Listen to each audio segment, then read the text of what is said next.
Hello everyone and welcome to the 4th episode of the 7th Lair podcast. I am Kieran and I'm joined by my fellow cultists Dark Lord, Emmy and Wildcat. How are we doing today, guys? Doing good, man. How are you? Yeah, living the dream. Good here too. Yeah, all good here, man. What have we been up to these last couple of weeks? Anything important happened, per se? Oh, I don't know about important, but exciting, surely. Definitely. Wildcat, if you would like to talk about it.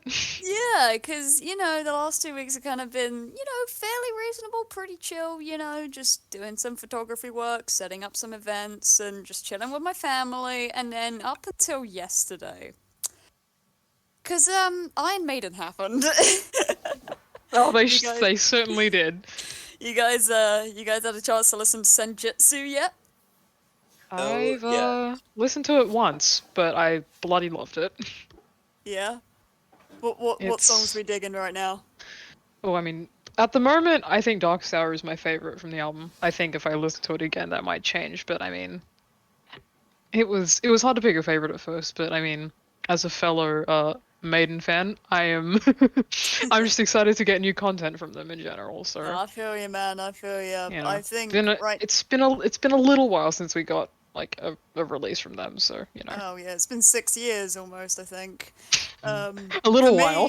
Yeah, for me, I'm really digging Turtle Trek, Senjutsu, Darkest Hour, and I think Days of Future Past. That one, that's a good one. Yes. For, I think this is for really me, good. For me, it's Darkest Hour, Time Machine, Writing on the Wall is a banger. That was Yes. Death of the Celts and the Parchment. good. Ooh, good picks. Let's just say the whole album is my favorite. Yeah, I'm down to say that. I've just been listening to new ABBA, so go me. Heavy metal. Are you the dancing queen now? I'm Dancing King, in fact. Yeah, that works. Welcome to 1980, is it? Yeah. Apparently so. I mean, their last album was 40 years ago, so that's insane. Just a little wait. We waited a little bit, okay? It wasn't that bad. Yeah, Tool, eat your heart out. Listen, System fans, you can handle it. But Kieran, what have you been up to, man? Well, I feel like I mention this every single podcast. I would go to a festival or something on Saturday or potentially Friday, because I don't know what day it is today. It's Saturday today, so ignore that. The other day, I went to the Heavy Metal Awards in London, England. Ooh. And yeah, it was really fun to go see some like artists and people being appreciated and stuff like that. And the headline band was Sleep Token, a band that I am in love with right now. Such a quality band, especially live, it blows your mind. So yeah, that's what I've been up to. I know that I started introducing a couple of you to Sleep Token too. Dark Lord. Yeah, I've been a bit addicted. After my Senjutsu listen yesterday, I jumped in and listened to The Offering, and then pretty much never stopped until I listened to everything they've released. Yeah, man. Yeah, they are a banger. They're a banger. But personally, I'll have to check them out. Yeah, for sure. You got to do it. Yep. But for me, I've just been chilling in the NFT space. We've been working on some different things with us, and I've been working with Winterton on his server. Ooh, So very just exciting. playing around. Big flex, but I just like to help people out where I can and provide support. And Winterton's one of those collections, one of those artists that we believe in, or at least I do. I have faith in him. I love his stuff. Love it. And I've pretty much done nothing but play COD all week. So. What a mood, man! What a mood. Yeah, I mean, hype fixation is real strong right now. So that's just the vibe, I guess. Just the vibe. Not much going on in my life, but it's all good.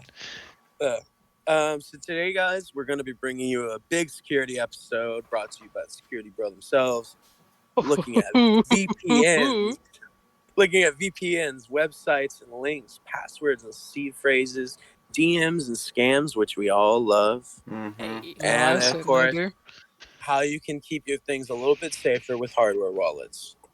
Awesome stuff. Yeah, so to jump in, let's look at VPNs. This is a quick one. Just I think everybody knows what a VPN is, but if you don't, a VPN is a virtual private network. It's a secure network that kind of overlays on top of your public internet, Web 2 access. It hides your IP address, lets you bypass censorship, content blocks, and website restrictions. And it's definitely what you want to use, especially with more recent legislation that's been put in place on internet rules and all that. So It's kind of like, I mean, to sort of really, really like water it down, it's kind of like putting on an invisibility suit and then accessing the internet, basically. you had the opportunity to say invisibility cloak. How could you? Anyways, so how does a VPN work? A VPN works by using encryption protocols to funnel all your internet traffic through an encrypted tunnel, a virtual private network, between your computer and a remote VPN service or server. This hides your IP address and secures your data, preventing others from intercepting it. Without a VPN, all your internet traffic is potentially exposed to your internet service provider, the government, advertisers, and other people on your network. That's why VPN connections boost your privacy and security online. It's super important that you're using it in your day to day. It has been for a while now, and I'm not going to recommend any for you. Do your research, but it's definitely something you should use at all times, whether you're on PC, on your mobile device. It's definitely something that should always be around, in my opinion. Yeah, I agree. Probably one of the, a very good way to, stop hackers because, IP addresses are one of their favorite things. So, Yeah, you're pretty much like always at risk when you're browsing the internet. It doesn't matter how mundane it is, like what the thing you're doing. You're pretty much always going to be at risk. So I think a VPN is definitely always going to be important, no matter yeah, what you're doing. especially if you're using things like public Wi-Fi because that's a big hotspot for that kind of thing. So, keep Oh, safe. definitely. Oh yeah. And it's real simple to use. You download it, whether on your mobile device or PC. Once it's installed, you just open it up. A lot of times you'll choose the server and connect.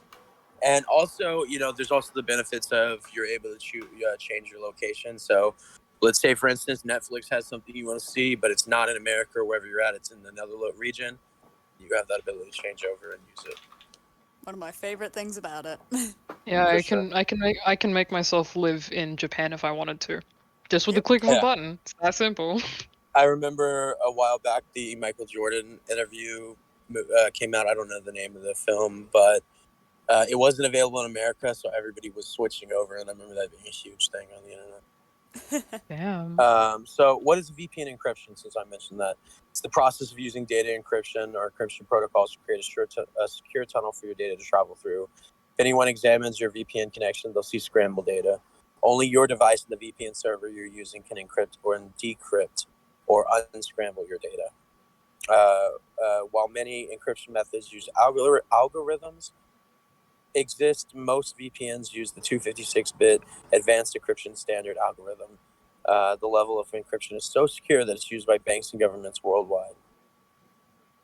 Well, if it's used by them, it must be something good. Because that's a lot of sensitive data. So why is it important to hide your IP address, though? Not a lot of people think about it. I know a lot of people don't use VPNs as they should, and I've said this many times when we talked about security. Use a VPN when you're doing anything, especially if you're doing any financial transactions. And Definitely. so your IP address is a unique set of numbers that identifies your device when you're connected to the internet. Just the postal service uses your street address to deliver mail to you. Your IP address ensures the internet traffic gets sent to the right computers. Your IP address links your device to your ISP as well as to general geographical location. This is how content streaming platforms do geo-blocking, as I just talked about, which is restricting content by region based on your IP address. So again, a VPN masks your actual IP address by showing the public internet the IP address of the VPN server you use instead of your own. So anytime you're online, you want to make sure you're hidden. That's just, you can go incognito, but that's a lesser extent of encryption. So yeah, incognito is not as protective as it sounds. It all it stops is your history showing up in your settings, but even Yeah, then, you know, yeah. So doesn't lead to VPN further. at all times when you're online. Before you open any browser, when you're sitting down at your computer or you're on your mobile device, make sure your VPN is on. Absolutely. I'll come clean and say for the record, I don't have a VPN, but that's because I can't afford it. So don't kill me. Makes sense. Again, none of this is financial advice. Some people just can't afford it because it is This is not, the this is five. not like Yeah, we don't expect this to be accessible for everyone. This is just, we're putting it out there for those who can do this and take on board what we say, basically. yeah, yeah. Nothing we ever say is financial advice. So just remember that. Yeah. It's The good just a thing blanket with statement. the good thing with certain VPN providers is that they can do like yearly plans that kind of like you pay yearly. I know I'm actually on one of those. Or you can do like monthly plans, or there's all kinds of stuff out there, and have a look at various providers, because their rates will be different, and they do also sometimes offer different things as well. So definitely Mm. shop around.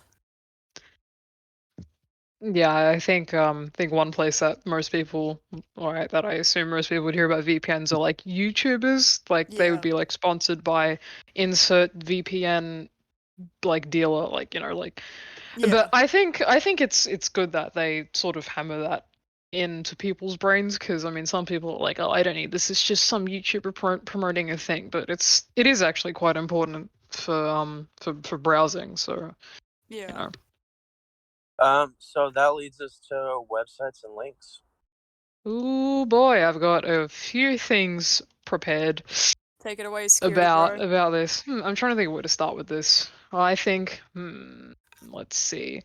Well, I think I'll start off with bookmarking, because to me, I have to stress, to me, bookmarking websites seems kind of obvious.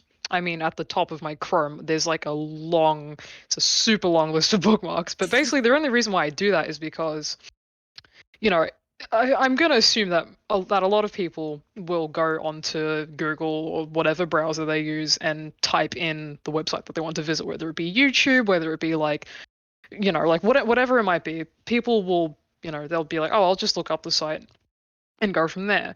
Except the problem, the major problem with that is that like I think I've mentioned this in a previous episode, but what can happen with that is that people will be like, hey, what would be really cool if we made like a fake version of Twitter or something, and then we pay Google to promote the link in our search results.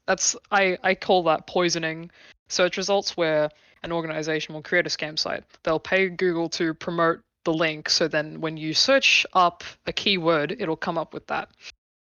And what the problem that arises there is that people will visit the dummy sites and put in their details and like log in or something, and then their data is then stolen, and then they're compromised, and that's not good. That's really not good. You don't really want to end up in like internet quicksand. So yeah, I think some like common things that I've picked up, especially with fake sites, is that the URL will be misspelled, or it'll be like a really weird like string of numbers or something. Like I've seen like MetaMask, like fake MetaMask like URLs with like an extra letter. I've seen like shady like CryptoPunk site knockoffs. And those are, it's really scary to see that, especially when it comes to NFTs and crypto and stuff, because you want to make sure you're doing your business with the correct websites and correct platforms. As we mentioned, this is actual finances, so you need to be careful. Leading back to everything that we've mentioned before. So my number one or like first step when it comes to this sort of stuff is having all of my trusted sites bookmarked, whether it be trusted OpenSea collections or just website in general, even websites for like just websites for collections in general. It's very important to keep these bookmarks, so then you know that every time you click on that link, you're not visiting a dummy site or a phishing site, because you really, really don't want to be caught up in a scam. Nobody does, whether it be for crypto stuff, whether it be for NFT stuff, whatever it is, you don't want to end up in that position, I guess. So yeah, I'm not sure what else there is to add to that. I hope I didn't go for too long.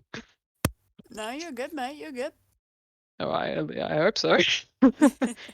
But yeah, I mean, as I said earlier, to me, bookmarking or picking up on like shady URLs, to me that seems obvious, but that's only because I'm someone who is that sounds like a flex or a brag, but I'm involved in the sort of like scam community, so I pick up on these things very easily.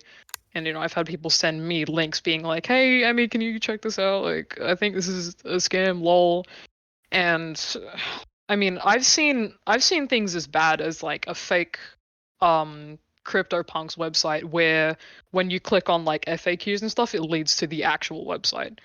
And that's like that's real nasty. Don't want to end up like you don't want to end up in that position. So Yeah. yeah. I definitely think it's important to cross-reference URLs. That's one thing that a lot of people probably don't do. They probably just type in like the keyword and be like, "Oh yeah, this result that says the keyword. That's what I'm looking for." Yeah. You know. So, what kind of stuff, just like as a checklist, would you say to kind of keep an eye out for, like, to kind of help people figure out whether they've been duped or not in terms of websites? I mean, I definitely know that like for some fake sites it can be a sort of you know it when you see it kind of thing, like maybe it'll look a bit off to you or just you get like a bad vibe from it. But I mean, if URL is not the same as what you recognize it to be, whether it be a misspelling or really ugly string of numbers or something, take note of that. I'll say trying to think. I'm trying to like really going into security bro mode here. I'm trying to think. Oh, if you searched up the keyword and it came up as an ad or a promoted search result, you should probably veer away from that. I and I think if it's a website that you visited before compared to one that you're newly visiting, you can always look through your search history if I mean if if you enable things to show up in your search history, I guess. So you can go back and bookmark that and keep it all in one place. So then every time you want to visit it, oh, I have visited this website before. Yeah. To save all the dramas that could possibly happen. Yeah. I know you mentioned saying about like at the bottom of the crypto, what was it, CryptoPunks, Yeah, the Lava fake Labs. CryptoPunks. Yeah, you mentioned about clicking the FAQ link. Mm-hmm. Do do they normally kind of, for some scam sites, do they even bother putting in any links that you can click, or I mean, do they not I've work? noticed that some scams put more effort in than others. I've seen things as bad as like a fake site where, it's like a site builder where they leave the dummy text in, like they leave the canvas there. I've seen some where, as you asked me about the FAQ links, I'd say most of the time, scam sites won't bother adding that kind of stuff because they assume, and they can be correct about this, that people usually don't check on that because it just seems like, oh, I scroll to the bottom of the page, I see a bunch of things that say FAQ about us, I don't need to worry about that.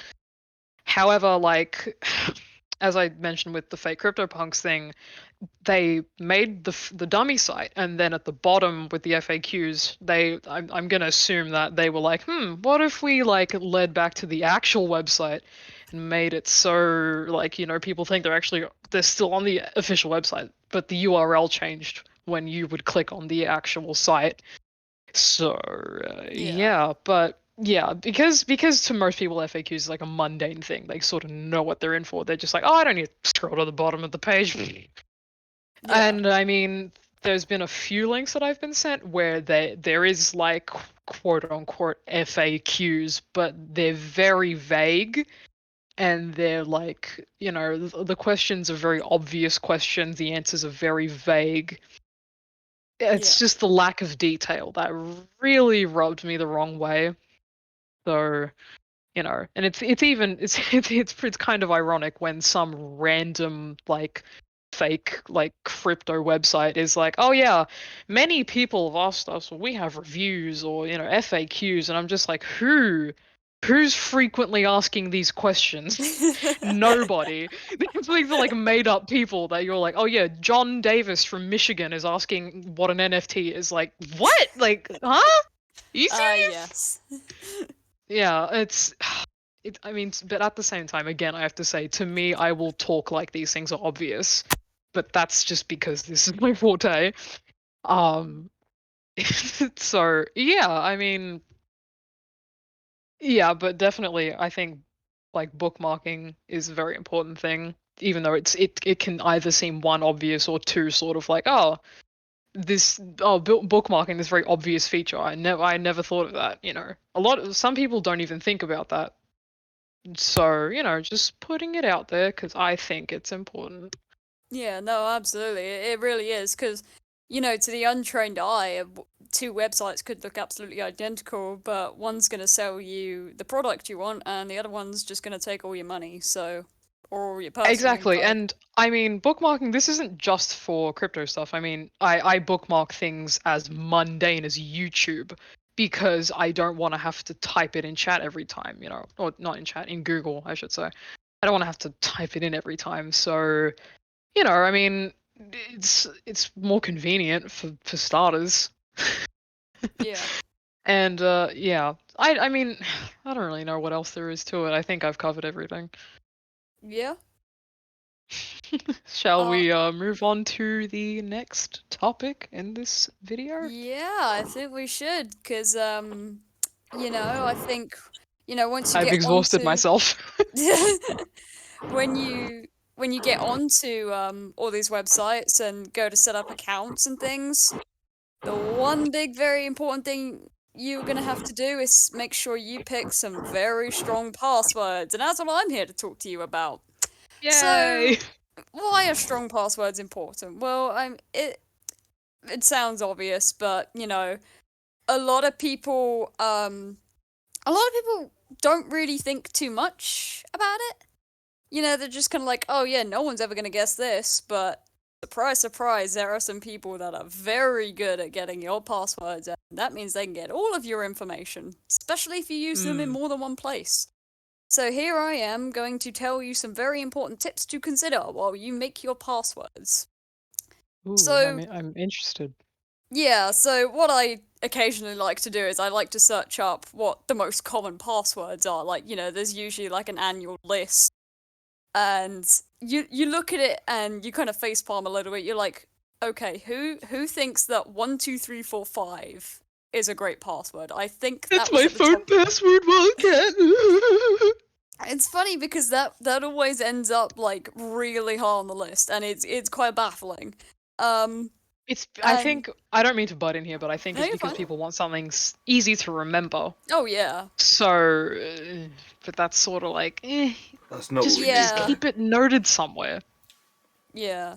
Having a password that's easy to remember seems like a good idea, but it's absolutely not, because if it's that simple to remember, it's gonna be simple to guess. Yeah. So- The password for password, like, no, don't do that. Oh man, pain. That's my Pain. computer password, Kieran. Deleted. Blocked. Right, we're logging into Emmy's stuff tomorrow. Anyway. Shit. Damn it. But another common thing that people do is they actually use kind of personal info. So often things like names, birthdays, even phone numbers and house addresses, like it has It's a happened. nightmare. So step 1, do not use any personal info, because that is easily findable, especially if you're on social media, if you have any nicknames that you use, if you use like your birth year or something in your social handles, or people can just go into your profiles and just find this information. So Yeah, it can be very easy absolutely, to like cross-reference. yeah, don't even use the names of your pets, or even I wouldn't even use famous people. Don't use anything that's going to be really easy or recognizable, because if it's that easy to find about that, say, I don't know, what if I set my password to Avenge Sevenfold, whatever. Like, that's gonna be really easy to figure out because, you know, on my socials, it says I'm a big Avenged Sevenfold fan. It'll be so easy to figure that out. So, Yeah. don't do Yeah. that. Yeah, I mean, again, I don't mean to butt in here, but I know that for Google Chrome, at least, for when you make accounts on some platforms, it'll say suggested password, and then it's like a key smash. And I mean, Oh, that is perfectly leading on to my next point, actually. cheeky. No, that's the perfect segue. Oh, Yeah, key smashes are better than real words. Believe you it or can, not. because you can like set your like for at least for Chrome, at least it'll like be like, do you want to save this password? Like, yes, I do. Thank you. Yes. Well, that is absolutely. also another point I will touch on. Do you want to just take over this section? No, I'm sorry. I'm just excited. No, you're fine. You're fine. So yeah, Google will often, or you know, if you use a password manager, which I'll touch on, they may also do that for you. But often avoid real words. You know, because there are some very clever password cracking tools that can process like pretty much every word in the dictionary and then try and, you know, figure out, okay, what words are in here. Yeah, I think Um, at this rate, it's better to sit on your keyboard than type a word in. yeah, it probably is. You know, a string of random numbers, letters, and symbols with like lower and uppercase. That is a lot harder to remember, sure, absolutely. But it is ridiculously hard for people to crack. No one's gonna figure that out. Like, you know, they're gonna expect words and numbers. They're not gonna expect you literally just punching your keyboard for 5 minutes. Like, no one's gonna Exactly. figure that out. Punching keyboard. And Don't want to break it. well, yeah, no, don't punch your keyboard, please. Those are expensive. Um, and speaking of which, you know, don't use a short password like 12345. I could figure that out in what 3 seconds? Not even that. Like immediately able to figure that out. It's Make your very obvious. password a long one. You know, 10 plus characters we're looking at. Again, harder to remember, but this is where we use a password manager because you know Woohoo. you've built a really strong password but you're just like there is no way I'm going to be able to remember this. Like it's 23 characters long and has more symbols than my calculator. I don't know. So password managers, these encrypt your passwords and help you fill them out when you're logging in as well. Obviously just don't share your computer with anyone if you're going to do that because dear lord, it would be so easy to access every bit of information on there. Like, you know, if you're gonna let people use your computer, just do not let them go anywhere near that kind of thing. You know, I remember the days of when you could set up like different accounts for people's computers. I think you could still do that on a lot of them. Does anyone remember Windows XP and things like that? Good times. All I remember with Windows XP was that app where you destroy the screen. That's it. Fair. But yeah, no. Yeah, just keep your passwords very safe if you're gonna let someone on your computer and don't let them access. I think with a lot of password managers, you actually have to have like a master password before you can. That would make a lot of sense if Yeah, that was so in place. it's a password for your passwords. It's great. But seriously, get yourself a password manager, especially if you're worried about forgetting. Even if you have like quite a memorable password or, you know, just a basic password. If you're worried you're gonna forget, get a password manager. I There's wouldn't also, recommend. Oh, go on. I don't mean to butt in, but there's also the old-fashioned way, which is getting what the kids call a notepad, and you get a pen and you Well, write in the notepad. Mind blown. I know it's really advanced technology, but well, it's an option.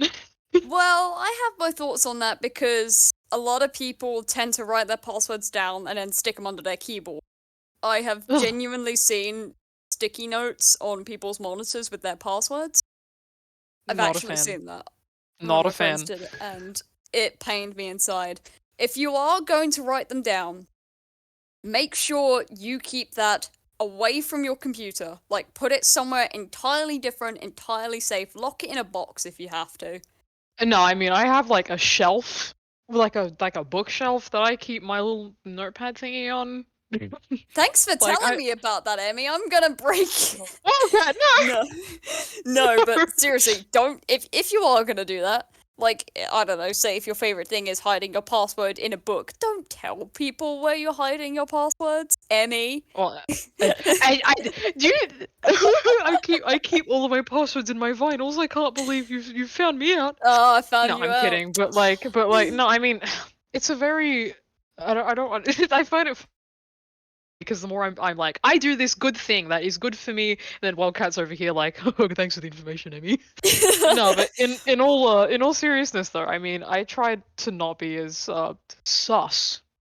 I try to be Yeah. as not sus as possible. So yeah, I Yeah. mean, Yeah, a memorable place for you, but a place that would not make sense for anyone else because there have literally been stories of people like accidentally throwing their passwords in the bin and then people finding them. Because yeah, I people have a mean, horrible tendency to write all of their information on a scrap of paper and then accidentally throwing it away and people have found it. So yeah, make I sure you mean, keep I barely let people look at my PC screen, let alone access it. So I'm just sort of like, I'm a bit weary. Yeah. And just to throw back to one of my other points as well, if you are on someone else's computer, do not ever type in your password for anything. It is quite easy for someone to set up a way to record that, and then boom, Oh yeah, there's goodbye. keyloggers. There's keyloggers. That's Yep, actually, I mean, people use that as a scam baiting technique yep, to get back at the scammer. However, keyloggers they obviously can go both ways. yeah, You don't know who has a keylogger and who doesn't. yeah, So yeah. So just be wary of that. Never use the same password twice. Don't use it on public Wi-Fi. Use a VPN. Just be smart about it. And also, two-factor authentication, that's a great thing.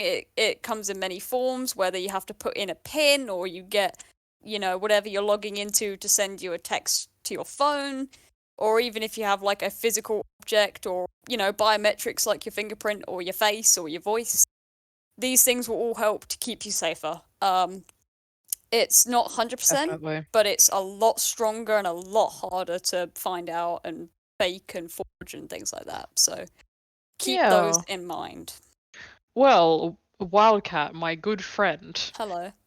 Now that we're in the realm of passwords and accessing precious information, can you please tell me a few things about what the kids call a seed phrase or secret code phrase? I love seed phrases. Okay, so all of the password stuff I just spoke to you about just applies generally on the internet. But obviously, if you're setting up something like a MetaMask, you're going to want to keep that special seed phrase safe. That is the most important piece of information you will probably hold in your whole NFT life. They What kind is of a seed yell phrase? at you to be careful with it. Like they pretty much hold you at gunpoint when you make a MetaMask to be like, Yes. please be careful with this. Yes, absolutely. So, what is a seed phrase? A seed phrase is a string of words. It is entirely randomized and it is entirely unique to you. When you make a password, like you can set the password to be whatever you want. When you set up a seed phrase, that seed phrase is automatically generated for you and you alone. Yes. This is the really important thing because it's randomly generated and it's, unique to you. You are going to want to keep that super safe. It's going to be hard to remember. So, when you are given this seed phrase, do not screenshot it. You may be really tempted to do that. Do not do that. Do not write it in like any sort of computer or phone, because I these will things be can at easily your be hacked. window. I will be at your window if any of you dare to screenshot your seed phrase. Do not screenshot it, please. Otherwise, I will visit you. Yeah, the safest thing to do is to write it down on a bit of paper and hide it somewhere safe, somewhere I know really secure. paper is really old-fashioned technology, but Well, this is the thing because, we just talked about passwords and, these things can still be hacked and found out. You do not want that happening to your seed phrase because if someone knows your seed phrase, they can also get in, passwords are easy to find out if you don't use the right protection for it. So if they have your seed phrase, they can probably find out your password as well. And then boom, all of your precious NFTs, your Ethereum, all of it is gone. You ain't getting that back. And that's a lot of money you could be losing. So please write your seed phrase down. Keep a backup of this written down note as well, just in case, I don't know, you unfortunately end up in like a fire or, just anything like that, and paper burns. So just keep a copy of it and keep it safe. So just be sensible with it. It is a very valuable thing that you have. And if you lose your seed phrase, there's no resetting it. There is no help that MetaMask can provide because they won't know it. It's automatically generated. No one. If you lose your seed phrase, you can say goodbye to your account. You can say goodbye to your wallet. You're not getting that back. And yeah, you certainly don't want to be a Butterfingers with your your seed phrase or secret recovery phrase. And also to add on to, I don't know if you mentioned this, I zoned out a little bit. However, if a website says, "Hey, can you put in your seed phrase real quick? We need to hook up your wallet again," please don't do that. Chances are they want your NFTs and your crypto and everything you got. Yeah, never, ever, ever give anyone your seed phrase, no matter what they say to you. I don't care if the nicest person on earth has gone, "Oh, can I just borrow your seed phrase for a second? Let me just do something nice for your account." Do not trust them. I do not care who is telling you to give you their seed phrase. Do not. Do not do it. Do not do it. Thank you for hammering it home. Otherwise, I probably would have. But yeah. Yeah. So keep that safe, keep that secure, and have fun buying NFTs and with your wallet. Peace out. That was my piece. Thank you, Wildcat. Please take a bow. That was very good. I will bow. Do we have any questions actually on that rule? About like passwords and stuff? Yeah. Not that I can think of. I wonder if our fellow cultists have any questions. I'd say you covered pretty much everything we need to know there. Like you say, you hammered it through. Like, just don't be silly with your stuff. No one, I'd never give your seed phrase out to anyone. Doesn't matter who they are. Yep. No one's going to ask for it, and who actually needs it. The people that are asking for it are not the people that need it. The people that want it. Yeah. The only time you will ever need your seed phrase is if you are like setting up, because I know MetaMask is a browser wallet. If you are logging into a new computer that hasn't like been synced up and you don't have the browser extension, that is the only time you'll need it, I think. Am I correct on that? I believe I am. Yeah, that's what I need to use. Yeah, I mean, when I was setting up MetaMask on my phone, because I got the app for it, that was the only time I've ever had to enter my secret recovery phrase ever again. So, any other kind of authentication it needs, it will usually just ask you for your password. Say if you're like buying an NFT and you just need to actually properly log in again, because it does do that to protect you. So that's fine, but do not ever give anyone else your seed phrase. Yeah. Cool. That's me covered. Very cool. I believe we have one more topic to cover. So I think we're going to take over here and talk about DMs and scams as a whole. Oh, yes. So for the people watching the screen, I'll give you time to look at it properly now. Ta-da! It's a scam message on my Discord, which, funny enough, got sent in about 10 minutes into recording. So these happen often. So I'm going to talk to you here about the difference between scams and spam messages. So this one here is more of a spam message. I've covered the name of the person inviting, but effectively it says here you've been invited to this Discord. There's a randomized Panda NFT post-launch. Now this isn't necessarily a scam as such. What they're saying might be true, but the fact they've come into my Discord messages without any... I don't know who this person is. I don't know who the Panda crew are. As you can see from down here, they're quite a small Discord at the moment, but I wouldn't say this is a scam as such. This might be actually true, but the fact that they found me randomly and sent it to me, it's still what I call spam messages. So I'm going to take you down now to what I would call an official actual scam message, where it's a lot less likely to be anything true, and I will not click on anything here. Click on a Discord link from a spam message. I don't see there's probably not going to be much of a problem with it, but I still don't care to do it because of the way I was approached. But onto this scam message here, where there's their name. I'm not hiding it. They're scammers, as effectively. This one here, congratulations, you've become a random winner at our giveaway. You've won 0.35 BTC. Here's a promo code. Go join our site and enter all your details. That is a full-on scam message. And the best thing to do with that is click on this beautiful block button right here. and then remove the message entirely from your DMs. Job done. So again, we go back to the spam message, who I've now named them by accident because I don't know how to work Discord effectively. But more to the point than that, let's talk about scam sites on the actual OpenSea website. So I've got one already linked up here. I did go through this. If it wasn't this one, it was a very similar one on one of our how-to videos on our YouTube. Like and subscribe. This one is the... Well, we all know... Let's go back to the original for a second, shall we? We all know the Bored Ape Yacht Club. They are very well known, doing extremely well in the NFT world. That's how their page looks right there. Just Bored Ape Yacht Club. Job done. They got their photo and they've got a blue tick that goes slightly over the corner of the photo, or the edge of the photo. Now, if you look on this one, the I Bored Ape Yacht Club with no spaces, I.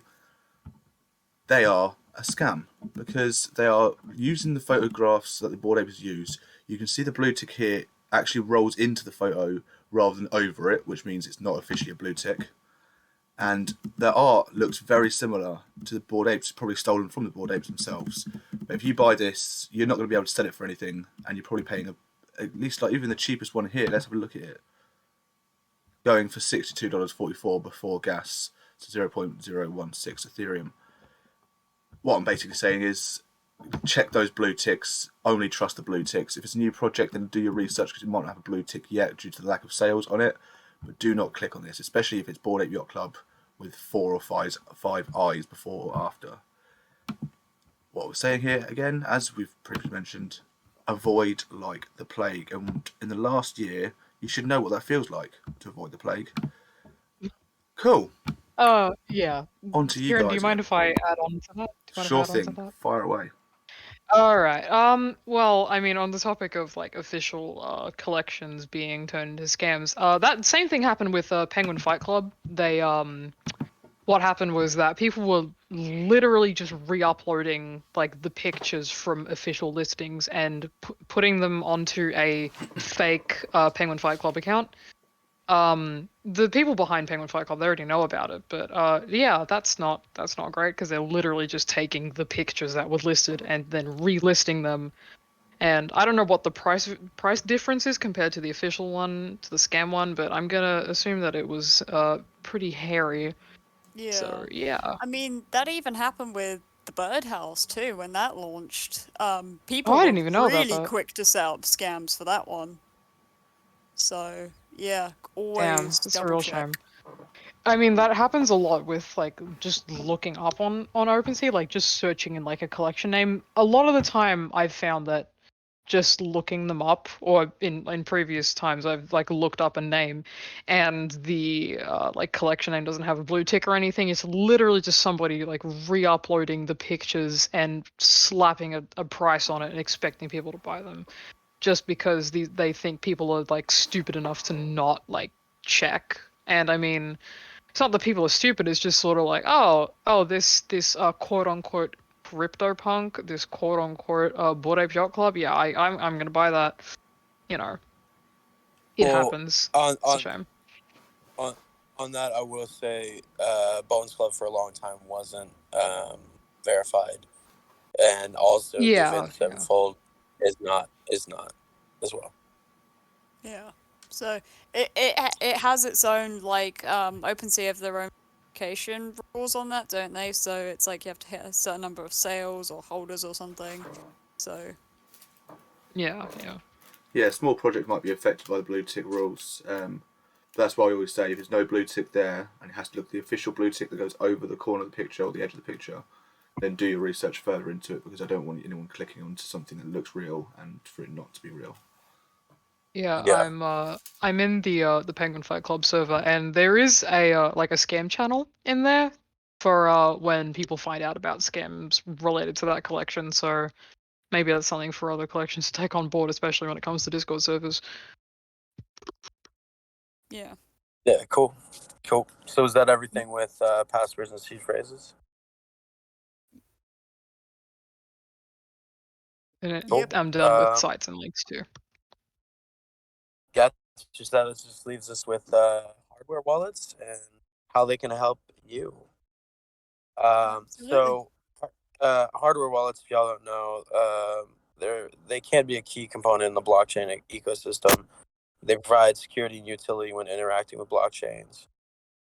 They keep your assets safe when the computer you're using isn't secure. Hardware wallets give you an extra layer of protection against cyber attacks, phishing sites, and malware. A hardware wallet can work with multiple blockchains simultaneously, so you can have it on Ethereum, various altcoins, Bitcoin, Lumens, whatever. And then all of them can be backed up easily with a single recovery phrase. It's convenience and security because a hardware wallet often has a small plug-in device with a portable key to access your crypto assets safely from anywhere. So that's your NFT tokens, your actual crypto coins themselves, and it automatically can log you into many of the apps without having to create a new account or anything when connecting to that stuff. And you can even use it to log into like Facebook and Google for the most part. And of course, there's variations among hardware wallets. There's not just one that you go to. So a bit of how they work. Cryptocurrencies are never stored within the wallet itself. They always live on the blockchain. With everything lives on the blockchain. The hardware wallet merely stores your private key to all of this. So that private key opens the lock to your address on the blockchain where your assets actually live. Since the blockchain is everywhere, all you need is your hardware wallet to interact with your tokens. And they serve kind of a dual purpose in a way. They protect your private keys and they let you sign and confirm transactions on the blockchain. And it's just, again, with everything we're covering today, it's added layers of security. This is something that not everybody's going to be able to afford to have. Maybe it's just not convenient for your setup, but it's just something we want to put out there to help everyone be a little more secure with especially any financial transactions on the internet. Do you have any questions about it before I continue? Not really a question, but that's also why I'm like, that's also why I've always been sort of adamant about security, especially on the internet. As you would know, it's my forte. So I've always been kind of like, hey, if you're not doing this, or do you know this, or why you should probably be doing this. It's like it's for a reason. I'm not just running my mouth. It's like the purpose behind it. Yeah. So yeah. I do have a quick question. So Okay. these hardware wallets, like, do they take up a lot of space? Like, are they big? Are they small? Are they, They vary, but generally they're pretty small. So they're quite easy to take with you if you need them. Yeah. Generally able to store in a purse, bag, whatever you carry. Okay, that's while you're traveling, laptop, bag, anything, pretty much. Okay. And to actually go off that and explain a bit about how they work. As I said, they're all a little different, but using them is pretty similar. So you plug the device into your computer and unlock it with your PIN. Create a transaction like a trade on Radar, then confirm it on the device's screen, and then that's it. Pretty much, the device works again by storing your information and allowing you to log in automatically without having to do that yourself. Which, going back to earlier points made, if you're ever on a unfamiliar device or something and you have to make a transaction, would not recommend that. But the hardware wallet should protect you nevertheless. Yeah. So it is quite simple to use then. Yeah, simple plug and play basically. Okay, so that's really good because I imagine when people see like hardware wallets, they're just like, whoa, hang on, what is this alien tech? Like, what buttons do you have to press to get this to work? No, it's real easy. Yeah. And let's say it's stolen.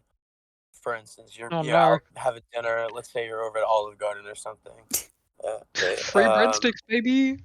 Free breadsticks. Let's say you're over there. You got it on your table. Whatever. You step up, go use the restroom, come back. It's gone. Whoever takes it is going to have a near impossible time to extract your keys. Keys are never exposed to the internet, so they can't be stolen. That's why it's known as cold storage versus hot storage, which is MetaMask. Makes sense. So yeah, again, if your hardware wallet is lost, the assets are backed up with a single seed phrase. Seed phrase, also known as a recovery phrase, is a list of words that regenerate your private key. And you can use your seed phrase to move your keys to a different hardware wallet as many times as you like. Of course, don't ever give your seed phrase out to anybody. So somebody's like, "Well, I can help you with that." Don't give them your seed phrase. I Yeah. will come. I will show up at your window, my face pressed against the glass if you dare tell your seed phrase to Yeah. anyone. Speaking of NFTs directly, like if you give your seed phrase to somebody, you might as well just go ahead and check out and give them all of your wallet. Yep. Give them Oh, all of that money. seriously?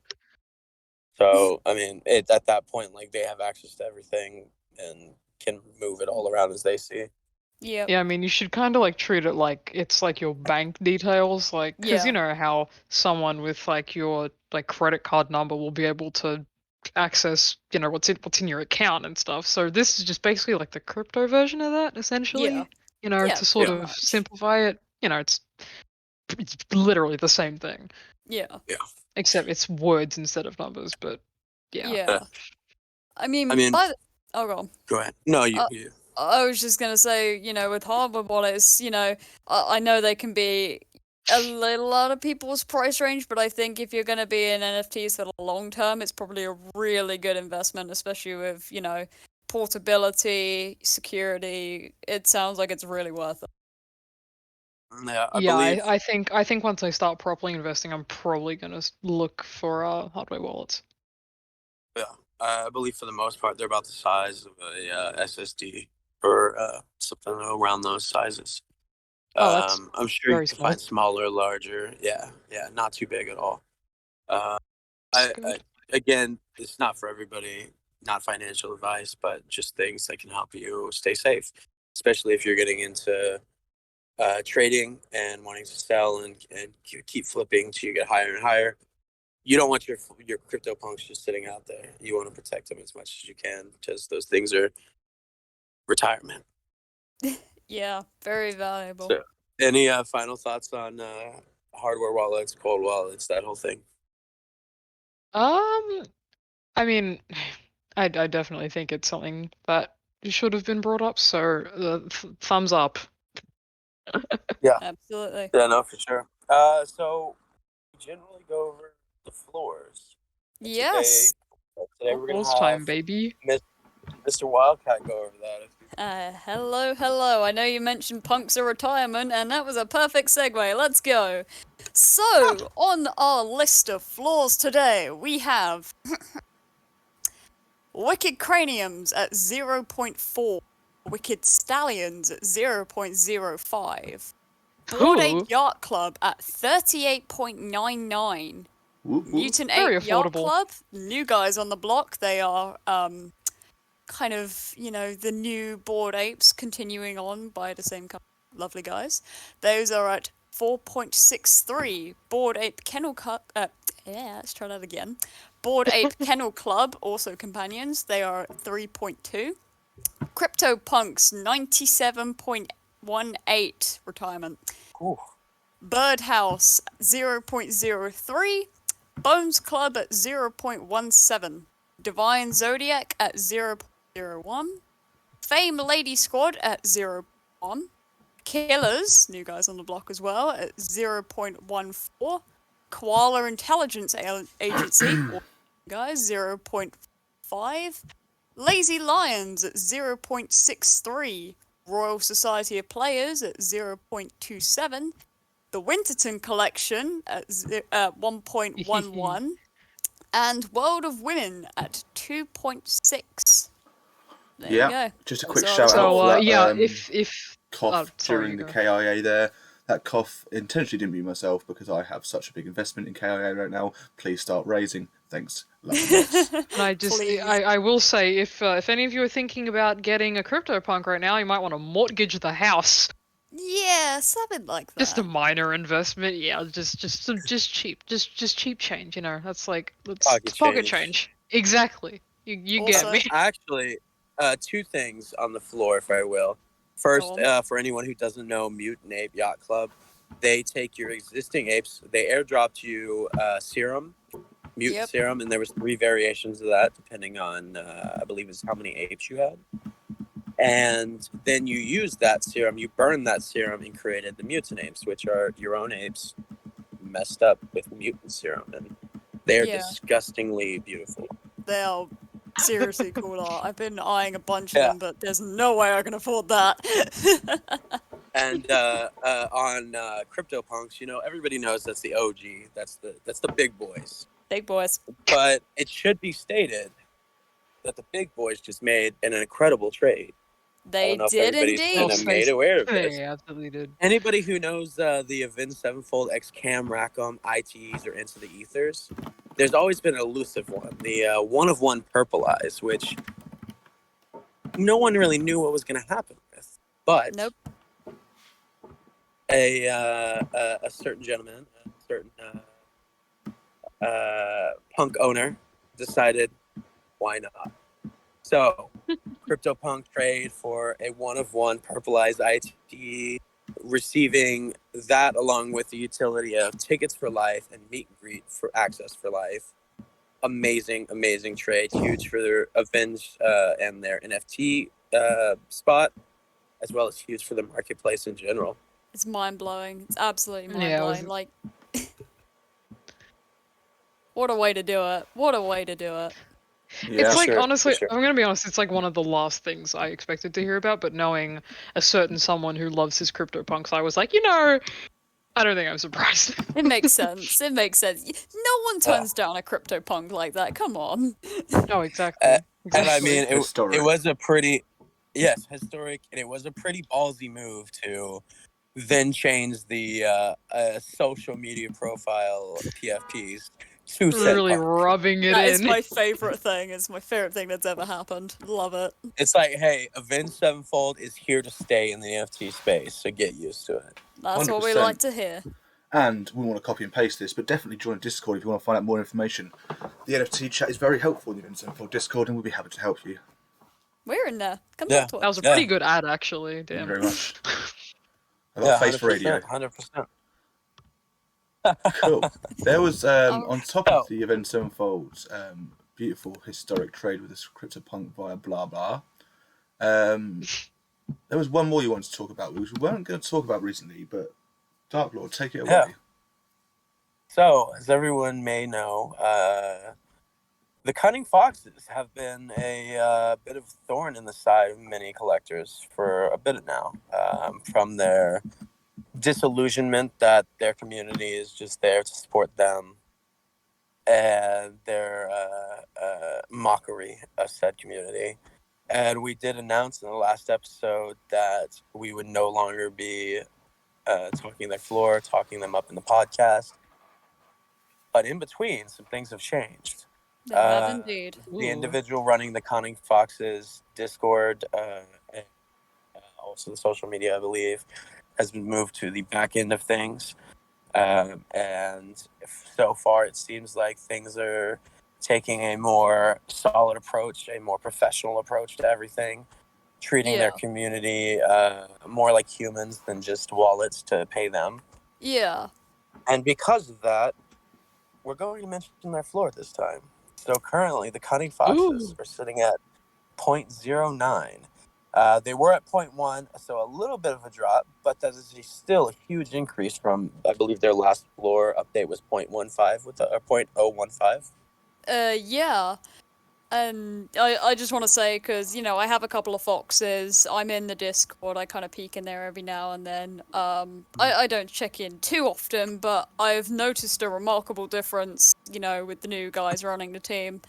And, you know, the presence on the Discord is definitely a lot more professional, a lot more organized. You know, there's polls for, you know, what they want to do with the community and all kinds of stuff like that. It genuinely seems to have made a really good difference. So I'm a lot more hopeful than I was, and I really do hope that they continue and that the project picks up. They did they not even? They didn't even have a roadmap last time, did they? Or They had a Fox map, which was had some information in, but some of us felt it was way too little, too late. yeah, that's what I was thinking. Yeah. Yeah. but it genuinely seems like these guys are starting to take notice and starting to really care about the community, and that's what should be happening. So, you know, I have to give them props for that, and I hope that they continue to do that, and, you know, that they have a successful project out of it.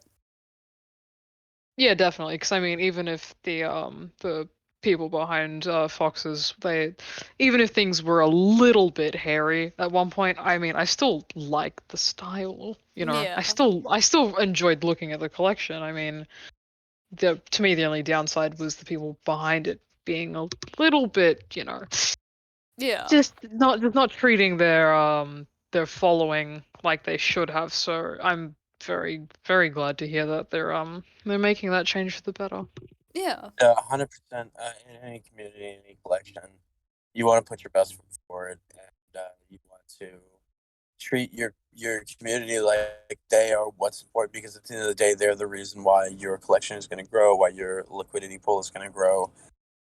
So treat them well. Treat them like human beings. They should definitely be the centerpiece of everything, over the collection, over anything. You want to make sure you have a good, growing community. Absolutely. Exactly. And I know we're all involved in different things. You know, Craniums have a great community. The Avenged have a server is a great community. Winterton. Oh. Doc, your audio is Said as lost once again. he went down the drain. Effectively, Probably the Craniums have a great community. Even Sevenfold, also part of that. The KIA community is really good too. Obviously, they've been a drop recently, and hopefully they go back up soon.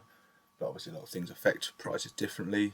And yeah, community is key. Community is more important than the floor Winterton. price. Winterton, of course, the community there is fantastic. Oh yes.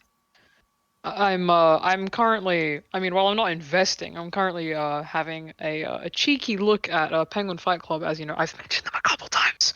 I really like them. I've been eyeballing them lately, mostly just not for a very long time, but I'll have to poke around and see what their community is like. So far, it seems like people are getting really into them, because they are, I believe they're a sort of newish collection, so gonna have to keep an eye on them in the future. Yeah. Cool. Very Lots cool. of new stuff coming up, lots of good projects going. Let's see how it all goes, yeah? Yeah, there's new stuff popping up everywhere, so yeah, definitely very exciting. Yeah. Amazing stuff. So I guess that's what caps off the 4th episode of the 7th Lair, unless anyone's got anything else to add. No. I don't, personally. Nothing from me. Alright, so we thank everyone Oh, sorry, Outlaw, fire away. How's my audio? Yeah, you're good now. Better. It's better, yeah. Okay. Sorry about that, Discord, you know. So here's the thing. If you haven't checked out the Winterton collection, go ahead and check that out. Do it. 100%. It's beautiful art. It's Yes. unlike anything Beautiful. else I've seen so far in the NFT world. And Zach's a great guy, so, you know. Yeah. That's Definitely. a plus. Definitely, I think he's going to change the marketplace for editions and artists, and we'll see how that goes. So because his last edition, or one of his last editions, just sold for 3 ETH, Wow. and that's a Far 20 out. out of 20 edition. So which don't usually sell for something like that. No. It's crazy. Wow. Exciting things ahead for that guy, I'm sure of it. Absolutely. He's gonna be really big, I can just feel it. Yeah. Sweet. So yeah, thank you everyone for tuning in. As always, like, subscribe, share with your friends, teach everyone everything. We've been the Cultists, and we will see you in 2 weeks' time for episode 5, halfway point in See you series 1. guys. Bye bye. See ya. Peace.